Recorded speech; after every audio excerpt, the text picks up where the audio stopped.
Hello, and today we'll be learning about the reference interview. What is a reference interview? So, it is defined in the ALA as a conversation between a library staff member or the librarian and a patron or the library user, where the goal is to ascertain or define the patron's information needs and take action to satisfy those needs through the use of available information resources. So this is where the art comes in. Right now, you may think that you are not very good in communicating or skilled in communicating with users. But that's not necessary because good interactions with users comes with time. So you have to also develop your own style of reference interview.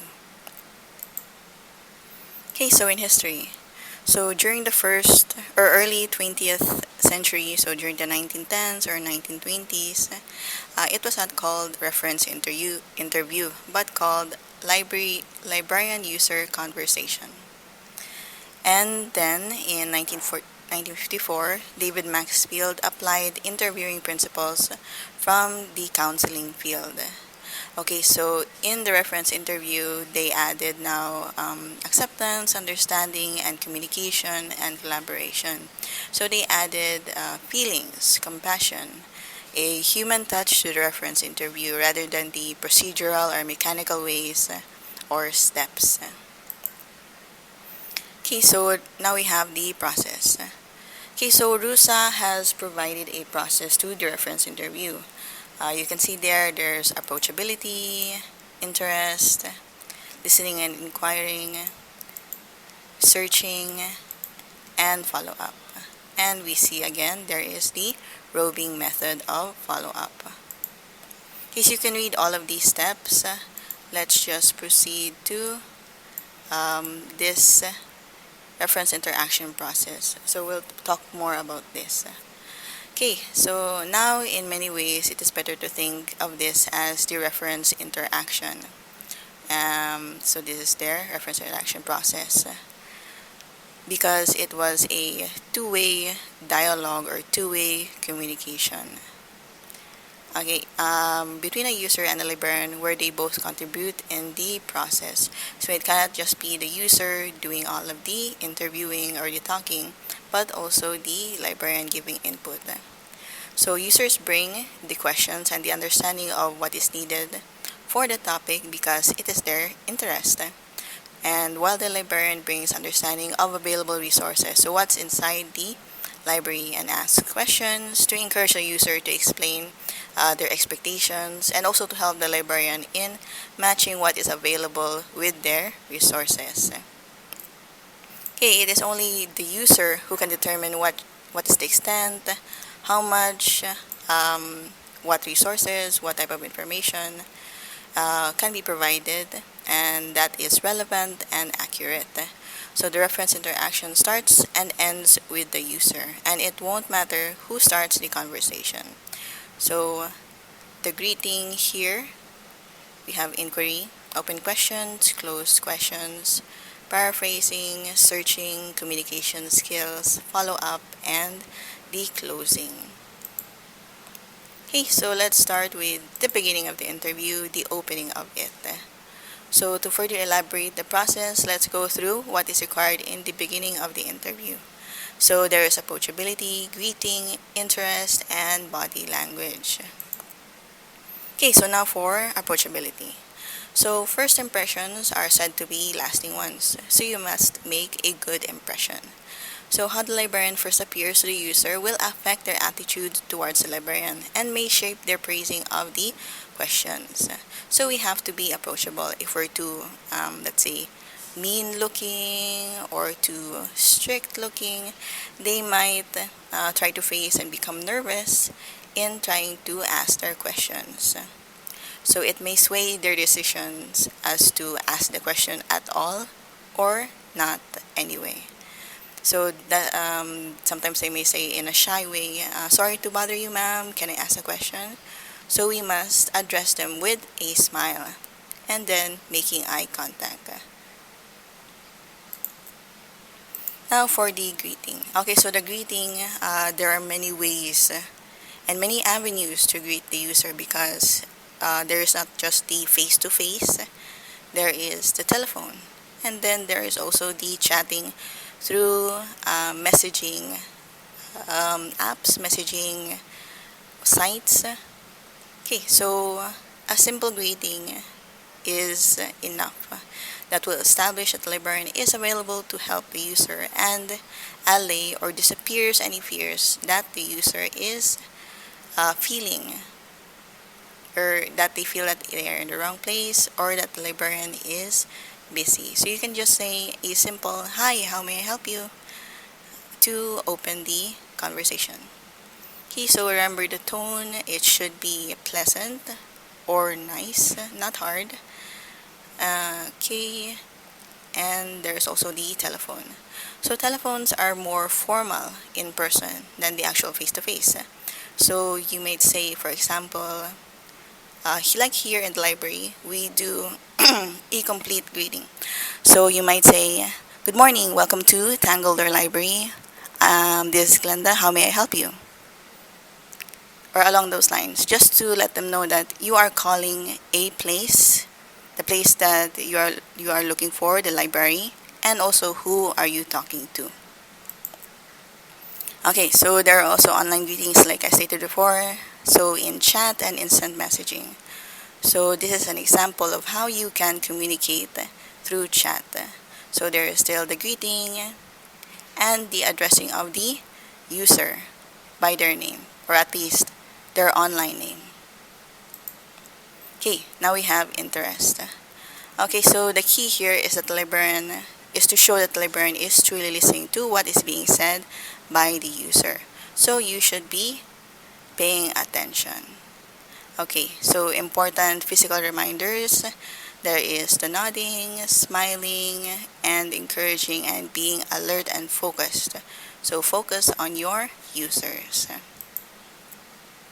Then we have body language. Okay, here are some examples of positive non-verbal messages that will show that the service provider or the librarian is ready to pay attention. Okay, so first example is maintaining an open stance, facing the user squarely instead of at an angle, and leaning forward in your chair. So facing forward to your user. And then we have others also that you should consider are being at the same eye level with your user. So if they are standing, you should also be standing. If they are sitting down, let's say they are a PWD user and they are in a wheelchair, you should also be sitting down. Then another is reducing the clutter at the reference desk. So this allows the provider or the librarian to concentrate on what is the question of the user. And we also have roving or walking around the service area to where the users might have questions. So this is another way of inviting the users with your positive body language. And then lastly, simple things such as taking your fingers or your hands off the computer keyboard or putting down a pen or pencil. Again, to reduce distractions. Okay, so now we go to the body of the interview. Okay, so the objective of the question negotiation is to elicit the user's questions in his or her own words. Make information available that the librarian needs to understand the inquiry to an extent that enables effective searching and accurate provision of information. And lastly, verify the librarian and user share the same understanding of the information need. It is after this shared agreement, it is confirmed that the search process can begin.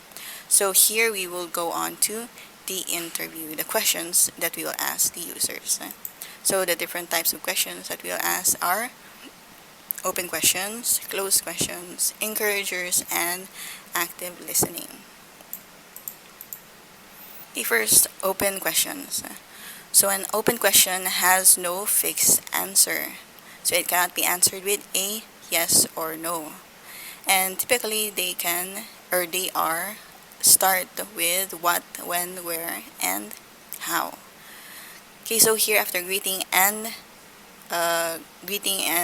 asking the questions of the user, so the initial questions are most obviously open questions. So the reference interview almost starts with asking them. So this is a way of encouraging your users so that they can give the information on their own terms or own understandings. Then we have the closed questions. So after a topic is known, often the librarian needs to know more before searching for an answer. So closed questions can also be used. So this can be answered with a yes or no. Or by providing, the librarian will provide options to choose from. So users often do not know what is available from the library and will try to match your question with what they think they will be able to find. So where the open questions broaden from the user's understanding, it gives them a chance to talk about the topic. The closed questions narrow it down on the librarians and on what is available in the library or what is the understanding of the librarian so far for the librarian to clarify. Then we have encouragers. Okay, so encouragers are non-committal acknowledgments of what the user is saying, indicating that one is listening and seem to encourage the user. So this is a way of encouraging the user to talk more. Examples is, can you tell me more about this topic? Or yes in a question mark tone. And also, okay, what else? There are also nonverbal ways of encouraging. So there is still the head nodding, eye contact, facial expressions that match what the user is speaking or showing in their face. So you have to match. You can match that. Then we also have the active listening. Okay, so having good communication involves both getting the message across and understanding what the person is saying. The use of active listening techniques helps ensure not only that the message is received accurately, but also that it is understood. Simply just listen lang yun. Okay, so once you've established or clarified what are the user's information needs through those questions, you then go to the searching. Okay, so don't jump straight away to searching. Dayon, you have to do the interview and don't end it too early or start too early in the searching. So get all the info you need before you can start searching. So this can be a helpful approach, particularly when the user has been cryptic or uncertain. So when the user has declined to narrow or broaden a topic, so tama na, they don't have anything to add anymore to pinpoint what topics or resources they need. This is where you start searching. Okay, so now we have involve the user always. So I just want to add that this is a basic principle for most situations. So as you're searching, you always have to involve the user. So that next time, this is a way of teaching them so that next time they will be able to browse the shelves on their own. Okay, so now if a user was not present during the searching part of the process, so they were not with you while you were looking for books, for the resources, you need to communicate what was done to find the information. So search terms na gigamit that were used, other sources consulted will be presented as well. So citing is an important part of presenting information. So you have to cite, give references, because reference can have a bias or a different perspective. So they need to know that. Knowing the source is important for the user to evaluate the information for them. Whether or not they requested the identification of the source is also important. Okay, so for example, in this situation, when you are communicating results, let's say a user was looking for a definition for heaven. So it may be a simple definition of a dictionary definition, or if they want in-depth or explanatory what is heaven for a specific belief.